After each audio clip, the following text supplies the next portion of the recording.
Uttar Pradesh एटीएसे Russia में भारतीय दूतावास में काम करता एक कर्मचारी मेरठ थी धरपकड़ करी है।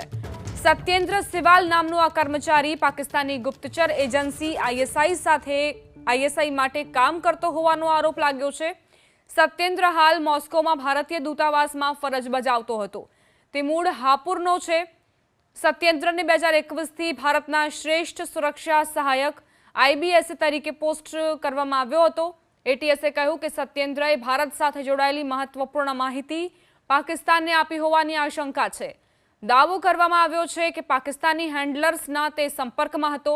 એટીએસ મેરઠ યુનિટ પૂછપરછ દરમિયાન સત્યેન્દ્રએ જાસૂસીની કબૂલાત કરી। એટીએસે તેની પાસેથી 2 મોબાઈલ ફોન, આધાર કાર્ડ, પાન કાર્ડ અને અન્ય કેટલીક વસ્તુઓ જપ્ત કરી છે અને હાલમાં પણ ઉત્તર પ્રદેશના એટીએસના વરિષ્ઠ અધિકારીઓ તેની પૂછપરછ કરી રહ્યા છે। एटीएस अनुसार आईएसआई हेन्डलरोए विदेश मंत्रालय में तैनात કેટલાક કર્મચારીઓને ફસાવ્યા હોવાની આશંકા છે। તેઓએ પૈસાની લાલચ આપી અને ભારત સાથે જોડાયેલી કેટલીક મહત્વની માહિતી મેળવી હોઈ શકે। એટીએસને ઇનપુટ મળ્યા બાદ ટીમ સક્રિય થઈ અને સત્યેન્દ્ર સિવાલ પર નજર રાખવાનું શરૂ કર્યું। જ્યારે જાસૂસી મુદ્દે મજબૂત પુરાવા મળ્યા ત્યારે તેને પૂછપરછ માટે બોલાવવામાં આવ્યો।